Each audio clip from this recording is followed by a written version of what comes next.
After my husband died, the silence didn't arrive all at once. It crept in slowly, politely, the way neglect often does. Phone calls spaced farther apart, invitations that stopped coming, holidays that passed with explanations instead of plans. If you looked at it from the outside, you might say nothing dramatic happened. No arguments, no doors slammed, just absence. And yet, that absence reshaped my life more thoroughly than any confrontation ever could. Before I go any further, let me say this. If stories about family, loss, and the quiet decisions people make when no one is watching speak to you, take a moment to like this video and subscribe. It helps these stories reach others who may recognize pieces of themselves in them. My name is Helen. I'm in my early 70s now, widowed, and for most of my life I believed that if you stayed steady, stayed kind, and stayed available, family would naturally stay close. I didn't raise my voice, I didn't demand attention. I trusted that love didn't need reminders. I was wrong. My husband, Peter, died 11 years ago. We had been married for 42 years. He wasn't a loud man, but he filled rooms simply by being present. When he passed, the house didn't just feel emptier. It felt unfinished, like a sentence cut off mid-thought. In the weeks after the funeral, my children were around often enough. David checked in between work calls. Rachel came by once with groceries she didn't stay to unpack. Mark promised visits that slipped into maybes. I told myself it was grief. Everyone processes differently. I didn't want to be another burden layered on top of their lives. The first holiday after Peter died, I assumed I wouldn't be alone. I set the table anyway. Not out of denial, but habit. I had cooked for decades on autopilot, muscle memory guiding my hands. When no one came, I ate quietly and told myself it was temporary. The second holiday, I still cooked. By the third, I cooked because not cooking felt like giving up. Years passed that way. David, my eldest, always sounded rushed on the phone. He spoke in updates instead of conversations. Work was busy. The kids had activities. He meant well, I told myself. Rachel, my daughter, sent thoughtful messages on birthdays and holidays. Long paragraphs full of feeling followed by months of silence. Mark, my youngest, rarely initiated contact at all. When he did answer, it was usually with an apology already loaded into his voice. I never confronted them. I believed that pointing out absence only makes people defensive. I believed that patience would eventually be noticed. It wasn't. Every year I kept setting the table. Not because I expected anyone to walk through the door, but because stopping felt like admitting something I wasn't ready to name. I kept my accounts open the way they'd always been. I kept the house exactly as Peter and I had left it, as if familiarity alone could anchor me. I waited, quietly.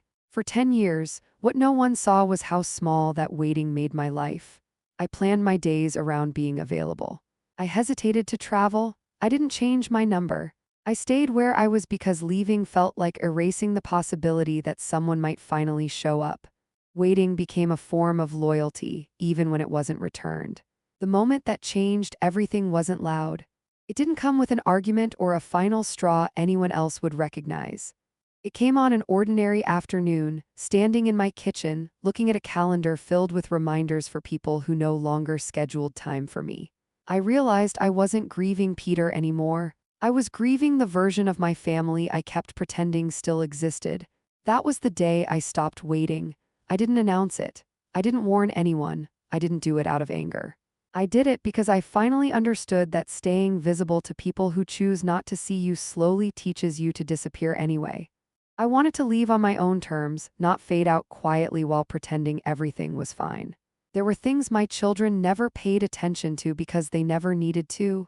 The accounts that were only in my name. The house that had been paid off years earlier. The legal arrangements Peter and I had put in place long before anyone imagined they might matter. I had managed everything myself since his death. Quietly, competently, without asking for help or applause. When I called Thomas, my longtime attorney, he didn't sound surprised. He listened the way he always had, without interrupting, without judgment.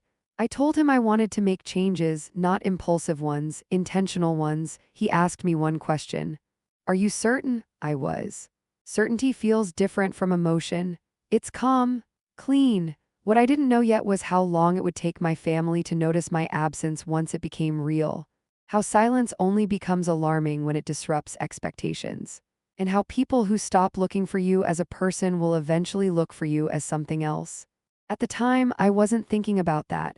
I was thinking about dignity, about the difference between being forgotten and choosing to leave, about how grief taught me endurance but solitude taught me clarity. I closed the door behind me without slamming it, and for the first time in a decade, I didn't look back to see if anyone noticed. That was only the beginning.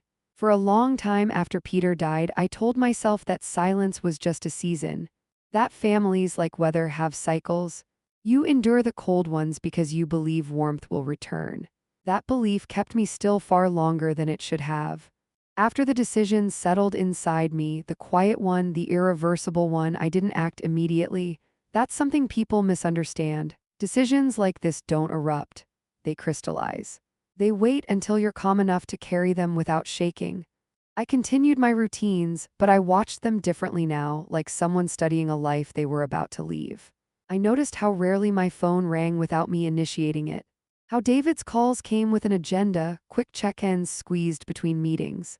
He never asked how I was, only whether I was doing okay, which felt more like a box to tick than a question that invited honesty. Rachel sent messages filled with warmth and emojis, but they existed in isolation, unconnected to time spent together. Mark's voice sounded younger every year, not because he was changing, but because he had never learned how to speak as an adult to his mother without deferring responsibility to someone else. I didn't blame them, not in the way blame burns. I understood how life crowds people, how discomfort teaches avoidance.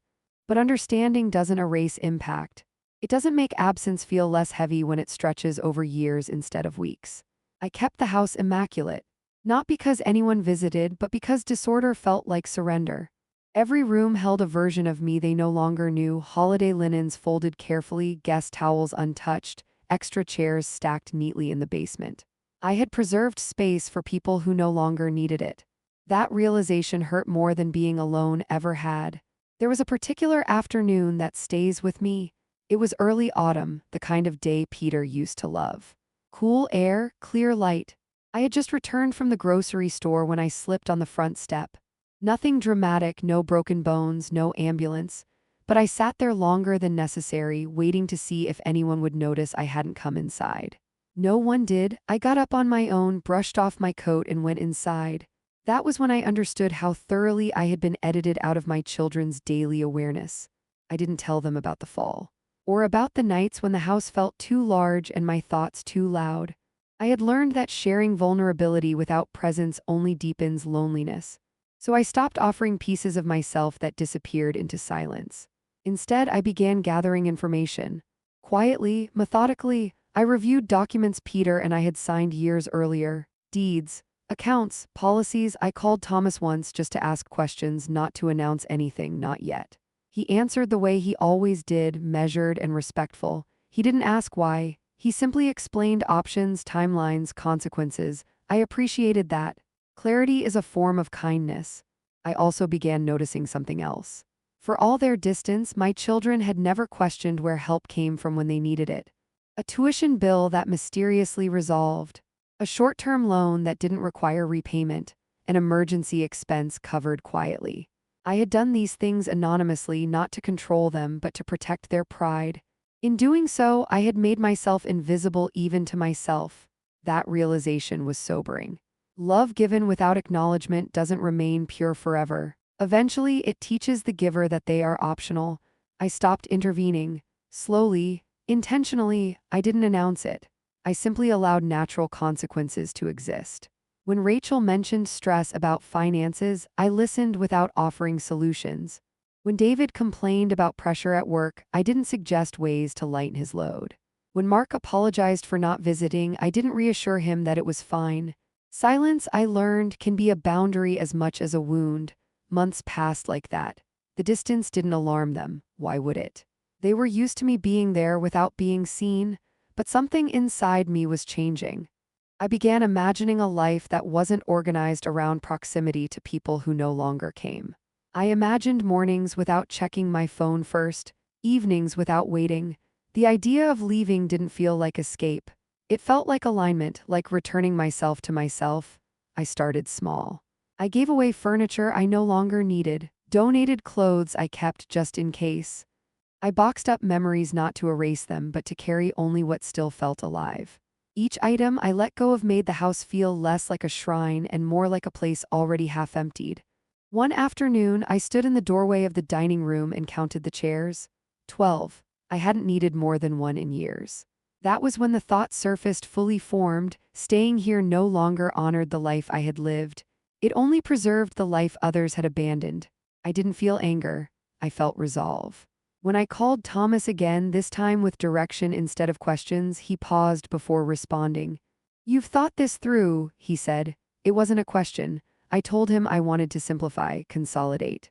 Close what tied me to a location instead of a future. He warned me about the emotional weight of what I was proposing. I told him I'd already been carrying it for 10 years. I still hadn't told my children. Not because I wanted to punish them, but because this decision wasn't about reaction. It was about ownership. I needed to do this without their commentary shaping it into something defensive or dramatic. The final night in that house before anything changed, I sat at the kitchen table with a single lamp on. I didn't cry. I thought about all the versions of myself that had lived there: the young mother, the wife, the widow, the woman who waited. I thanked her quietly for surviving as long as she did. Then I stood up and turned off the light. The house didn't feel empty anymore. It felt complete. What I didn't know then was how quickly absence becomes suspicious when it stops being convenient, and how people who overlook you for years will suddenly grow concerned when you remove yourself entirely. That realization would come later. For now, all I felt was something I hadn't felt since Peter was alive: direction. The first real change happened without ceremony. No announcement, no farewell tour, no dramatic gesture anyone could point to later and say that's when it began. It started with paperwork, quiet envelopes, appointments scheduled mid-morning when offices were calm and people weren't rushed. I learned quickly that when you move without spectacle, no one tries to stop you. Thomas worked the way he always had: precise, discreet, uncurious about my emotions. I appreciated that more than he knew. He laid out options, timelines, and consequences in a tone that assumed competence rather than fragility. At no point did he ask if I was sure, the way people do when they think age has softened your judgment. He treated this as what it was: a woman choosing to reorganize her life. We began with the simplest things: accounts that no longer served a purpose, automatic payments tied to a house I would not keep, files that hadn't been opened in years but still anchored me to a place where I was no longer living in any meaningful way. Each signature felt lighter than the last. Not because I was shedding responsibility, but because I was finally placing it where it belonged, back with myself. What surprised me was how invisible this work remained. For all the years I had been emotionally absent from my children's lives, no one noticed that I had become administratively absent as well. There were no questions. No calls asking why documents had changed or why arrangements were being altered. That silence confirmed something I had suspected but avoided naming: I had been important only in theory, not in practice. The house went next. I didn't rush it. I walked through each room slowly, not in mourning but in acknowledgement. This was where David had done homework at the kitchen table, scowling at math problems. Where Rachel had practiced speeches in the mirror, perfecting confidence before she knew what it cost. Where Mark had sprawled on the floor with toy cars, always happy to let someone else decide where they were going. The memories weren't painful anymore. They were contained. They belonged to a chapter already closed. I didn't tell my children the house was going on the market until after it was listed. Even then, I didn't frame it as news requiring discussion. I mentioned it the way one mentions whether matter-of-fact, neutral. David paused, then said, "That makes sense," as if the house had been an abstract concept all along. Rachel asked if I was keeping anything sentimental. I said yes. Mark said nothing at all. No one offered to help. No one asked where I planned to go. I noticed that too. Packing took weeks. I worked at my own pace, choosing what would come with me and what would not. I kept fewer things than I expected. A life condenses when you stop preparing for guests who never arrive. I donated furniture that had been polished but unused. I let go of holiday dishes that had waited decade after decade for hands that no longer reached for them. Each item left behind felt less like loss and more like honesty. The day the house sold, I stood in the empty living room and listened. No echo, no grief, just quiet. Not the kind that waits for someone to fill it, but the kind that exists comfortably on its own. That was when I knew I had done the right thing. I didn't tell my children I was closing accounts. I didn't tell them I was simplifying everything down to what I alone controlled. Not because I wanted secrecy, but because I no longer felt obligated to narrate my choices for approval. I had spent years explaining my absence to myself. I was finished explaining my presence to others. What I did not anticipate was how long it would take for my disappearance to register. Weeks passed, then months. No one noticed that my number changed, that my address no longer matched their records, that I was no longer reachable in the ways they had taken for granted without ever using. Silence, I learned, can persist indefinitely when it benefits everyone else. When I finally left, it wasn't dramatic. I loaded my car with what fit. I locked the door. I handed the keys to the new owners without ceremony. I drove away on a clear morning, traffic light, radio off. I didn't cry. I felt alert, almost sharpened by the simplicity of the moment. Leaving was not abandonment, it was conclusion. The place I chose was not random. I wanted somewhere warm but not crowded, familiar but not tied to anyone's expectations of me. I wanted anonymity without loneliness. I wanted space to exist without performing a role. I found that place and moved into it quietly, like someone taking a seat they had reserved long ago but never claimed. The first weeks were strange, not sad, unstructured. I woke without obligation. I ate without planning for others.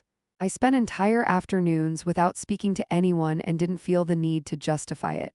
For the first time since Peter died, my days belonged fully to me. Still, a part of me wondered how long it would take for my children to notice. Not out of hope, but curiosity. I had removed myself from the narrative they had grown comfortable ignoring. Eventually, that absence would disrupt something. It always does. What I didn't know yet was what would prompt them to finally look for me, or what they would be looking for when they did. It was nearly a year before anything shifted on their end. Long enough for routines to settle into something real, not provisional. Long enough for me to stop measuring time by holidays I used to dread and start marking it by quieter milestones. The first neighbor who remembered my name, the first morning I woke without thinking of what I owed anyone, the first evening I realized I had not checked my phone all day. The town learned me slowly. I liked that. I joined nothing at first, spoke to no one beyond polite exchanges at the market and the library. People noticed without prying. They sensed, I think, that I wasn't hiding so much as resting. There's a difference, and those who know it rarely ask questions. When David finally called, it was on a Tuesday afternoon. I remember because I had just come back from a long walk and my tea was still too hot to drink. The phone rang with a number I didn't recognize. I let it ring twice before answering. "Helen," he said, as if saying my name carefully might summon me back into a shape he recognized. "Yes," I said, nothing more. There was a pause, then a breath that sounded rehearsed. "We've been trying to reach you." "I know," I replied. I didn't explain how, I didn't need to. He launched into updates that were not updates at all. Work had been busy, things were hectic. Rachel had mentioned she hadn't heard from me in a while. Mark had asked if I was still using the old email. Practical statements offered like concern but without warmth. I listened without interrupting. When he finished, there was another pause, heavier this time. "Where are you?" he asked. "I'm settled," I said. That was the truest answer I had. He pressed, gently but persistently, the way he always had. Was I safe? Was I alone? Had I told Thomas where I'd gone? Did I plan to come back? Each question circled the same thing without naming it. Control framed as care. "I'm well," I said again, "and no, I don't plan to return." That was when his tone changed. Not angry, concerned, sharpened. He asked about the house, the accounts, whether I'd made arrangements. I could hear the recalculation happening in real time. My absence had become logistical. "I've handled everything," I said. "Responsibly," he exhaled, slow. "You should have told us." I thought about that, about the years I had told them I was lonely, that I missed them, that I was still here. "I did," I said quietly, "many times." The call ended politely, no resolution, no apology. Just an understanding, newly formed, that the balance had shifted. He could no longer assume access. Rachel reached out next, a week later. Her message was longer, filled with softness. She missed me, she worried. She hated that I felt I had to disappear. She said she'd been overwhelmed, that she'd meant to visit so many times. She asked if we could talk properly, really talk. I read it twice. Then I waited a day before responding. When I did, my reply was brief. I told her I loved her. I told her I needed time. I did not reassure her. I did not offer a plan. Mark's message came last. A single line. Hope you're okay. I stared at it longer than the others. It was exactly what I had expected. What struck me most was not the timing, but the trigger. They hadn't noticed my absence when it was emotional. They noticed when it became structural, when the house was gone, when accounts changed. When Thomas stopped returning calls without permission, loss had become tangible. I didn't feel vindicated. I felt confirmed.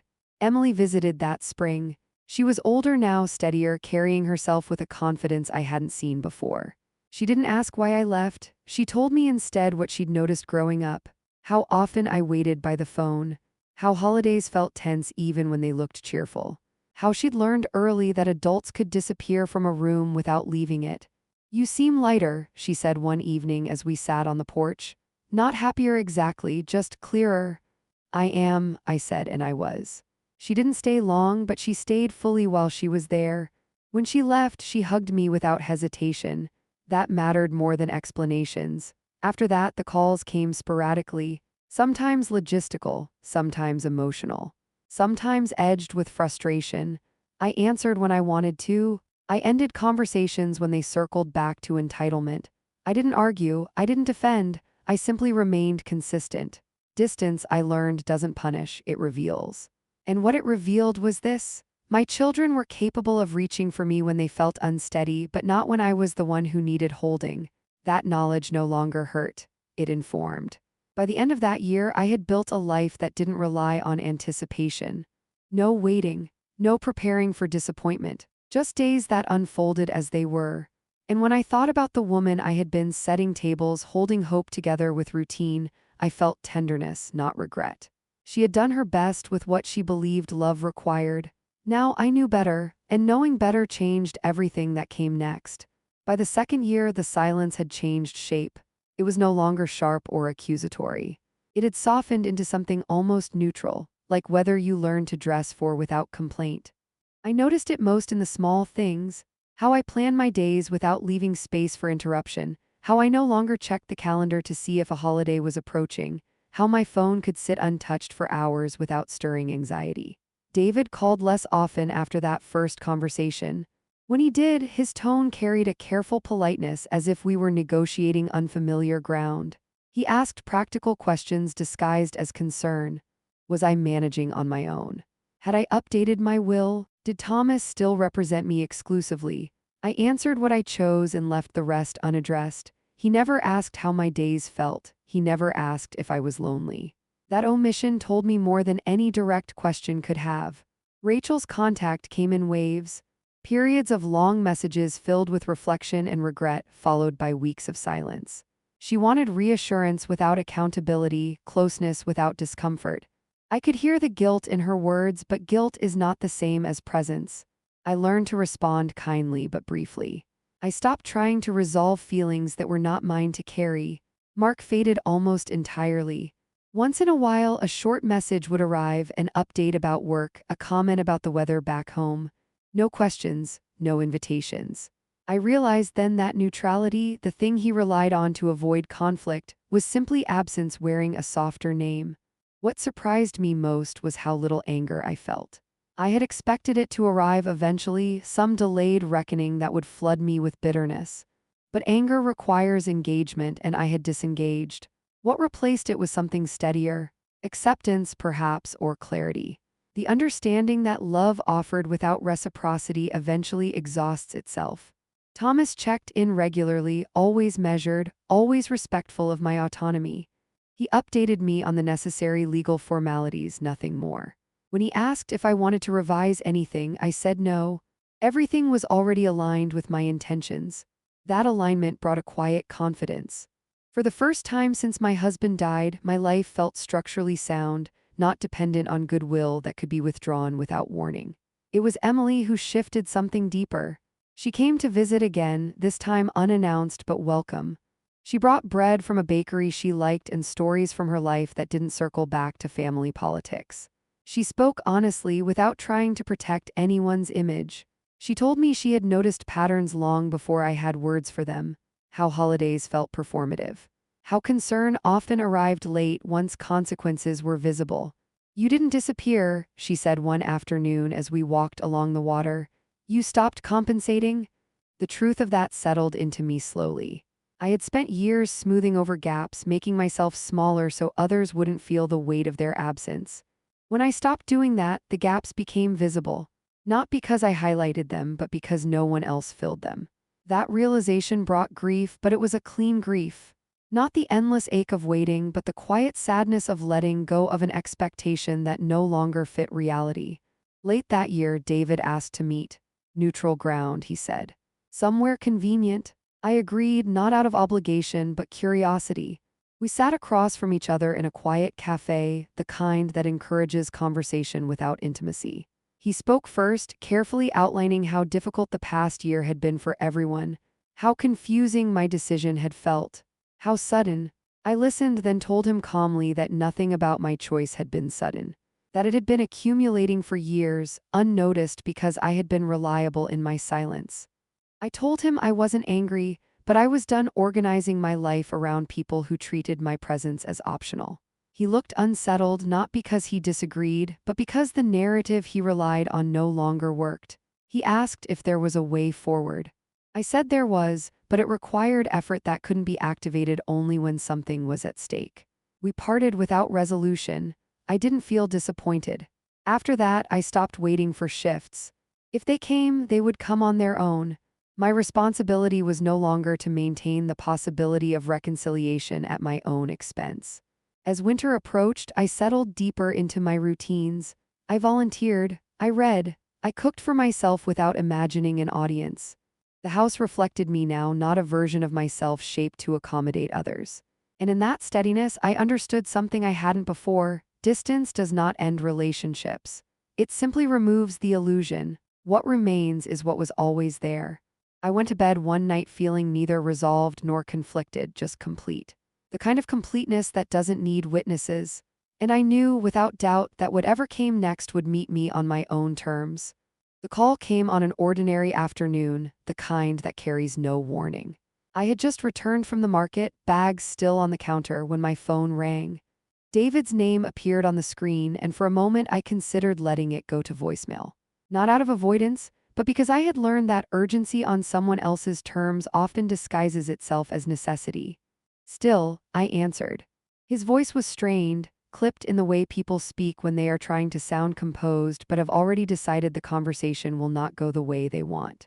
He said there were concerns. He didn't specify whose. He said the family had been talking.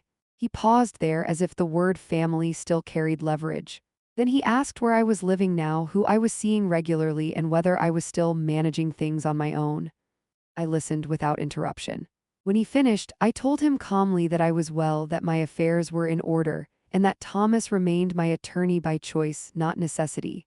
I added that if there were questions about my competence, they should be directed through proper channels, not informal calls framed as concern. There was a silence on the line, long enough for me to hear his breathing change. He hadn't expected resistance. He hadn't expected clarity. He said I was being defensive. I said I was being precise. Those two things are often confused by people who rely on vagueness to stay comfortable. After we hung up, I stood at the window for a long time. I wasn't shaken, but I was alert. There is a difference. Grief dulls you, awareness sharpens you. I called Thomas that same afternoon and told him exactly what had been said. He listened carefully, then confirmed what I already suspected. Concern expressed without consent has a habit of becoming control if left unchallenged. He advised me to document everything. Dates, times, language used, not because I needed protection at that moment, but because patterns only become undeniable when recorded. Within the week, Rachel reached out. Her message was longer, softer, threaded with worry. She said she had heard I'd been distant, that people were confused, that maybe we should all sit down together and talk things through like adults. The phrasing caught my attention. As if adulthood were something we had only recently achieved and not a responsibility long deferred. I replied once. I told her I wasn't avoiding anyone. I was simply no longer organizing my life around absence. I said if conversation was truly the goal, it would require consistency, not coordination. She didn't respond. Mark followed days later with a short message asking if everything was okay. I told him yes, that was the end of it. What struck me during that period was how quickly my autonomy became framed as a problem. As long as I was quiet, accommodating, and reachable on demand, my independence was invisible. The moment I exercised it fully, it was treated as a deviation that required explanation. Emily noticed before anyone else said it aloud. She visited again one weekend and asked directly if my children were trying to reinsert themselves now that I was no longer accessible. I told her what had been happening. She nodded, unsurprised. They're reacting to loss of access, she said, not loss of connection. The distinction mattered. It clarified everything. Not long after, Thomas informed me that an inquiry had been made. Informal, not official. A request for information about my accounts, my living arrangements, my mental fitness. He assured me it would go nowhere. Everything was documented. Everything was clear. But the attempt itself confirmed what I had sensed. Distance had not been mistaken for peace. It had been interpreted as a gap to be closed. I felt no panic, only resolve. I spent the next weeks putting additional safeguards in place. Not out of fear, but intention. I revised documents, clarified beneficiaries, ensured no ambiguity could be exploited. Each decision was quiet, methodical, unremarkable on the surface. But taken together, they formed a boundary that could not be negotiated through guilt or persistence. During that time, I thought often about the years I had spent explaining myself. How easily I had justified neglect on behalf of others. How often I had softened my own needs to preserve a version of harmony that existed only if I carried it alone. I saw now how unsustainable that had been. One evening, I received a message from David that was different in tone. Less controlled, more urgent. He asked why I was shutting everyone out. He said they were worried I was being influenced. He said people were talking. I read it once and set the phone down. I didn't reply. Instead, I went for a walk. The air was cool, the light fading. I passed couples, families, strangers moving through their own lives without reference to mine. And in that anonymity, I felt steadier than I ever had within the structure of expectation. Later that night, I wrote a single note in my journal, not for them, for myself. Concern that arrives only after control is lost is not care, it is reaction. I slept well that night. The next morning, Thomas called to tell me the inquiry had been closed. No action taken, no further steps required. He asked how I was feeling. I told him the truth. Grounded, clear, ready, what came next no longer mattered in the way it once would have, because the shift had already happened. I had stopped responding to pressure and started responding to principle. And once you do that, there is no returning to the person you were before. By the time winter settled in, the noise had thinned. Not disappeared entirely, but softened, like a storm that has moved far enough away that you only hear it if you listen for it. I stopped listening. Days developed a new rhythm. I woke without checking my phone. I made plans without calculating who might object or feel excluded. I noticed how much mental space had once been occupied by anticipation, waiting for messages, preparing explanations, rehearsing responses. With that gone, the quiet felt expansive rather than empty.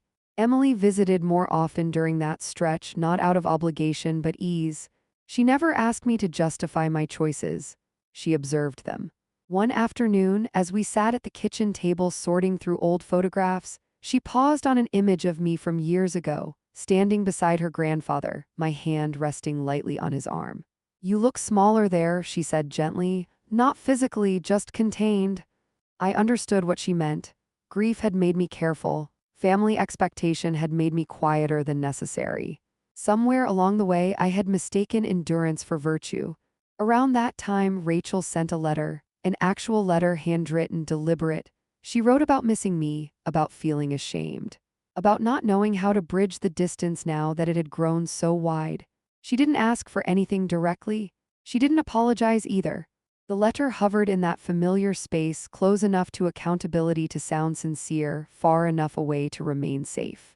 I read it twice, then placed it in a drawer, not to dismiss it but to acknowledge its limits.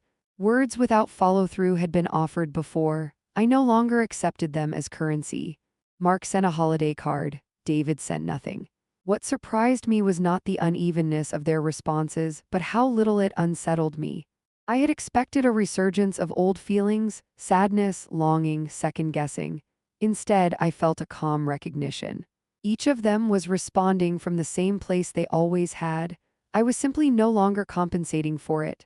Thomas and I met one last time before the year ended. He reviewed everything, confirmed there were no loose ends, no vulnerabilities. He told me I had handled a difficult situation with uncommon restraint. I told him restraint had not come naturally, it had come from necessity. That evening, I hosted a small dinner, not a holiday gathering, just a meal, 2 neighbors, Emily and myself, no elaborate table settings, no excess food. Conversation flowed easily because no one was performing a role they resented. When the night ended, I realized something quietly profound. I had built a version of family that did not require erasure. A few weeks later, David called again. This time, his voice lacked authority. He asked if we could talk. Not about logistics, not about concern, just talk. I told him we could eventually, but not until he was clear about why he wanted to. Silence stretched between us. Then he admitted he didn't know how to relate to me outside of obligation, that he had assumed I would always be there, unchanged, regardless of distance. I told him that assumption was exactly what had changed. He asked if there was a way back. I said there was a way forward, but it would not resemble the past. It would require consistency, presence without agenda, respect without monitoring. I did not promise reconciliation. I promised honesty. We ended the call without resolution. That was fine. What I learned in those months was not how to sever ties, but how to redefine them. Boundaries are not walls meant to punish. They are structures that protect what remains when illusion falls away. I had not disappeared. I had become visible to myself. As the year turned, I stood by the window watching the first snowfall. It reminded me of earlier winters when I waited for cars in the driveway, for calls that never came, for proof that I still belonged. I no longer waited. Belonging, I realized, is not something granted by others when it's convenient. It is something you claim when you decide your presence has value, even in solitude. And with that understanding, the last trace of doubt finally loosened its grip. Spring arrived without ceremony. No announcements, no sudden warmth, just a gradual softening of the air that made it easier to leave the windows open a little longer each morning. I noticed it the way I noticed most things now. Without urgency, without expectation, simply as it was. By then, my life had settled into a shape that felt intentional, not exciting in the way people often mean, but grounded. I volunteered 2 afternoons a week at the local library, reshelving books, helping children find stories they didn't yet know they were looking for. I walked every morning along the same route, nodding to familiar faces without needing to explain myself to any of them. In the evenings, I cooked meals for one without apology. Emily became a steady presence, not constant but reliable. She called before visiting. She listened more than she spoke. One evening, as we washed dishes together after dinner, she said something that stayed with me. "You didn't disappear," she said. "You just stopped chasing." She was right. What my children had interpreted as absence was simply the end of pursuit. I had not withdrawn out of spite or punishment. I had stepped back because I finally understood that love cannot be sustained by effort alone. It requires reciprocity. And when that is missing long enough, distance becomes an act of preservation. Rachel reached out again in late April. This time she asked if she could visit. No long explanation, no emotional framing, just a request. I took a day to consider it, not because I was unsure, but because I wanted to be clear with myself about what I was agreeing to. In the end, I said yes, with conditions. We would meet for lunch in a neutral place. We would speak honestly. And we would leave without promises. She arrived looking older than I remembered, tired in a way that no amount of careful presentation could hide. We talked about simple things at first: work, weather, Emily's studies. Then she admitted what I had already known, that she had avoided me because my grief frightened her, that she didn't know how to show up without being reminded of what she might one day lose herself. I told her fear does not excuse absence. It explains it perhaps, but it does not repair the damage it causes. She cried quietly. I did not comfort her, not because I lacked compassion, but because this was not a moment for rescue. It was a moment for understanding. We parted politely. No embrace, no plans. I wished her well, that was enough. Mark remained silent. David sent a brief message acknowledging my birthday. 3 lines, courteous, distant. I accepted it for what it was. People show you who they are not just in crises but in what they choose to sustain afterward. What surprised me most as months passed was how little I needed closure. There was no dramatic reunion, no apology that suddenly balanced the scales, and yet I felt complete. The narrative I had once waited for no longer felt necessary. Thomas checked in once more purely out of habit.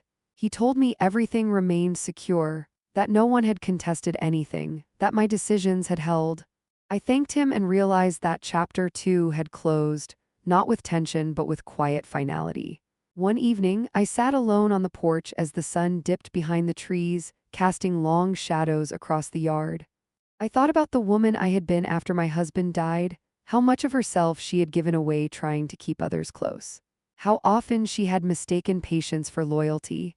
I felt no anger toward her, only gratitude. She had endured long enough for me to arrive here. I did not rebuild my family in the traditional sense. I did not replace what was lost. I redefined what remained. My life became smaller in some ways but stronger in others. It was no longer shaped around who might show up but around what sustained me. If there is a lesson in this, it is not about leaving or staying. It is about knowing when waiting becomes self-erasure. Love does not ask you to disappear to prove your worth. And silence, when chosen deliberately, can be an answer, not a wound. I am not alone, I am at peace. And that distinction, I have learned, changes everything.